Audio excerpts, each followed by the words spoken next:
All right, so have you ever really wondered what professional investors actually do? I mean, what's their secret? It's definitely not about some magic stock tip or a crystal ball. Nope, it's all about a disciplined playbook.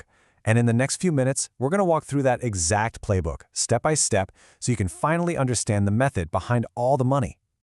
So what is it really? What's the big secret that separates the pros from the amateurs? Is it some kind of rare genius for picking stocks? Like they have a secret hotline to Wall Street? Well, the answer is actually a lot simpler, and honestly, way more powerful than any of that. Okay, here it is.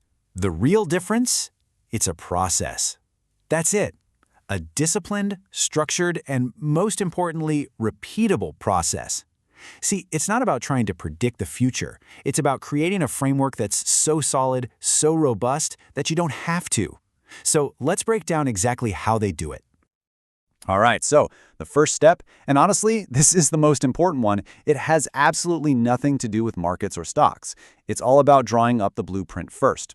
Because think about it, without a blueprint, you're not really investing, are you? You're just guessing, and guessing with some very expensive materials. This is where professionals always begin, with something called an investment policy statement, or an IPS for short. The best way to think about it is like a constitution for your portfolio. It's a formal, written document that lays out all the goals, the risk tolerance, and basically all the rules of the road. Now, why is this so important? Well, because when the markets get crazy and chaotic, and they will, this document is your anchor.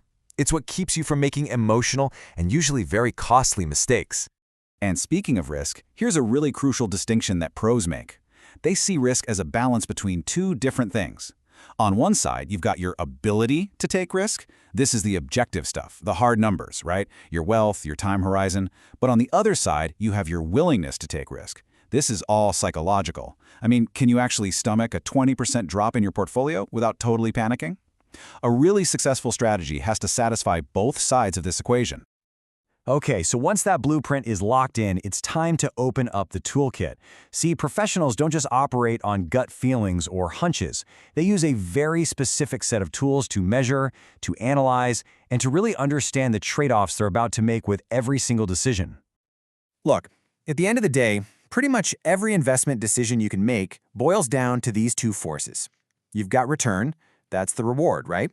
And pros get really granular with this. They're looking at gross, net, and after-tax returns. And then you've got risk, which is really just a fancy word for uncertainty. It's basically a measure of how wrong your expectations could end up being. So how in the world do you measure that uncertainty? Well, the main tool for the job is called standard deviation. Now, don't worry about the complex math for a second. Just think of it like this. An investment with a low standard deviation is like a reliable commuter train. It pretty much always arrives close to its scheduled time. But an investment with a high standard deviation, that's a roller coaster. The highs are way higher, the lows are way lower, and the whole ride is just a lot wilder. It's just a way to measure the bumpiness of the journey. Beyond that, there are a few other key numbers in the toolkit. You've got the mean, which is just the average return. Simple enough. Then there's the median, which is handy for seeing what a typical year looked like since it ignores those crazy outlier highs and lows. But the real game changer here, the one you really need to pay attention to, is correlation. It's all about how two different assets move in relation to each other. And trust me, understanding this one concept is the absolute foundation of building a modern portfolio. Okay, so we've got our blueprint, we've got our toolkit. Now it's finally time to pick out the building materials. We're talking about the different asset classes that are going to form the very foundation of this portfolio. The best way to think about building a portfolio is kind of like building a sports team. You need different players to fill different roles. Equities, stocks, those are your star strikers. Their job is to score goals and drive growth. Then you have fixed income, things like bonds. These are your defenders. They're there to provide stability and protect the goal when things get rough. And pooled investments, like mutual funds, think of that as getting the entire team roster in one single package, giving you instant diversification. And get this, even within just one of those asset classes, like equities, there's a ton of variety. You have common stockholders. They're the true owners, they get voting rights, but they're also the last in line to get paid if the company goes under. Then you have preferred stockholders. They usually get a fixed dividend and have priority over the common folks, but the trade-off is they typically give up their right to vote. So yeah, understanding these little nuances is absolutely key. All right, now we get to the assembly phase. This is where the real magic happens. It's where you combine all those individual building blocks into a structure that's actually stronger and safer than any single piece could ever be on its own. Now, this might be the most counterintuitive thing you hear today. The real genius in professional investing isn't about finding that one home run stock that's going to outperform everything else. Not at all. It's all about how you combine the different assets together.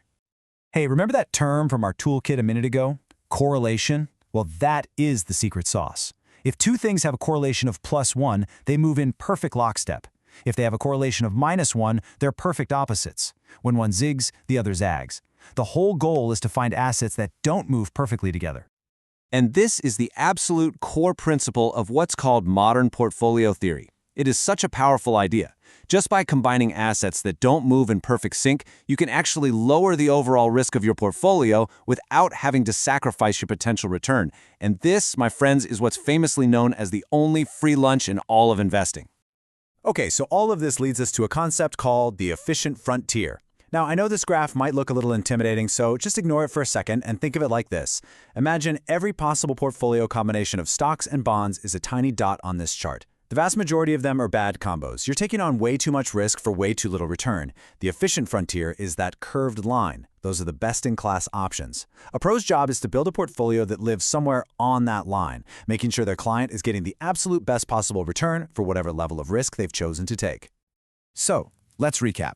We've built the plan. We've chosen the tools, we've selected the assets, and we've constructed the portfolio. But now comes the hardest part, and that's managing the single most unpredictable, volatile variable in the entire equation. That's right. The biggest challenge, the biggest risk to your perfectly, meticulously constructed plan is often you. It's human nature. Our brains are literally hardwired with biases that can cause us to make completely irrational decisions, especially when our own money's on the line. Now, professionals actually categorize these mental traps into two main groups. You've got cognitive errors, which are basically flaws in your thinking, like misreading data, and then you have emotional biases, which are flaws in your feeling. This is when fear or greed grabs the steering wheel. Both of them can absolutely wreck a portfolio, which, by the way, is exactly why that investment policy statement we talked about at the beginning is so incredibly important. It's the logical shield that protects you from yourself. So let's look at a few of the most common culprits. There's overconfidence. That's just thinking you're smarter than the market and can't be wrong. There's loss aversion. You know that horrible gut punch feeling you get from a loss? Studies show it's twice as powerful as the joy from an equal gain, and that is what leads to panic selling. There are so many of these, but the key is that just being aware of them is the first step to defending against them. And that IPS, yep, that's your fortress. So there you have it, the professional's playbook from start to finish. It's a process, right? It's built on a solid blueprint, using the right tools, smart construction, and a whole lot of self-awareness. It really proves that successful investing isn't about outsmarting the market. It's about out-disciplining yourself. And that really just leaves one last question for you to think about.